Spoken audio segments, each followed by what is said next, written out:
In 1970 Chicago, laughter echoed through the quiet suburbs.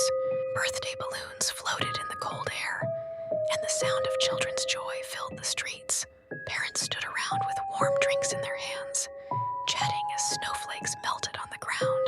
And in the middle of every celebration stood a man with a painted smile, Pogo the Clown.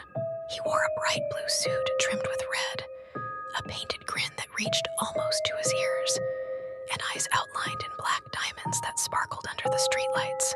His gloves were spotless white, and his laughter, loud, friendly, and cheerful, filled every yard he visited. Parents adored him.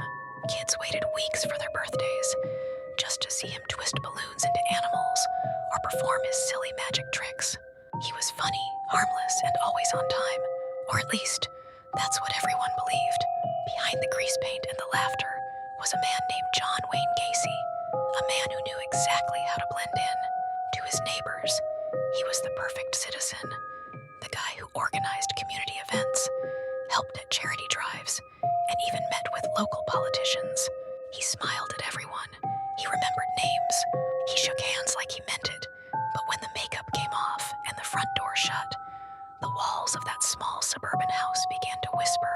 Some nights, the neighbors said they saw a light flicker in his basement long after midnight. Others claimed they heard muffled sounds. Maybe the television, maybe something else. But nobody asked questions. Why would they? This was Pogo the Clown, the man who brought laughter to their children. Yet, as months turned into years, a strange unease began to spread through Chicago's suburbs. Teenagers were vanishing. Posters of missing boys appeared on telephone poles, flapping in the wind until the rain washed their faces away.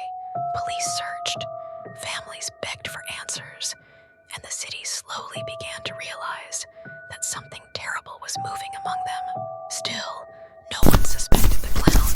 Then came December of 1978. A bitter winter wrapped the city in silence. One evening, detectives arrived at Gacy's house, investigating the disappearance of a young boy who worked for him. They expected a quick interview, maybe a dead end, but inside that house, the smell of earth and decay lingered in the air. There was something wrong, something they couldn't yet see. Days later, a search warrant was issued.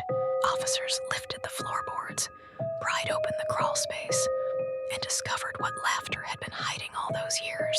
Beneath the cheerful home of Pogo, the clown lay a secret so dark that it would haunt America forever. News spread like wildfire. The friendly neighbor, the party clown, the man who made children laugh, had lived a double life. Behind the painted smile was a predator.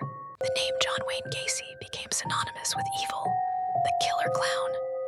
Television screens flashed his image, half in clown paint, half in shadow. People across the country stared in disbelief. How could someone so ordinary, so friendly, hide something so monstrous? It wasn't just a crime. It was a betrayal of trust, a nightmare born in daylight. Even after his arrest, some refused to believe it. Not Gacy, they said. He helped with fundraisers, but as the investigation unfolded, denial turned into horror. The truth was undeniable and unforgettable. The laughter that once echoed through Chicago had turned into silence. The birthday balloons that once floated in the cold air now seemed like ghosts drifting through memory. The city would never hear the name Pogo the Clown the same way again. And even today, decades later, that painted grin still lingers in the corners of our collective mind. A reminder that evil doesn't always wear a frown. Sometimes it hides behind a smile. Sometimes it waves from a parade, hands out balloons, and tells a joke while darkness waits quietly beneath the surface. So, the next time you see someone who makes everyone laugh, take a moment and look closer. Behind every painted face, there's a person. And behind every smile, there might be a story you don't yet know. If this story sent a chill down your spine, take a breath. And remember, the scariest monsters aren't in haunted houses. They live among us. Before you scroll away, tap that like button, subscribe for more true dark stories, and tell me in the comments, do you think evil hides behind a mask, or does it live in plain sight?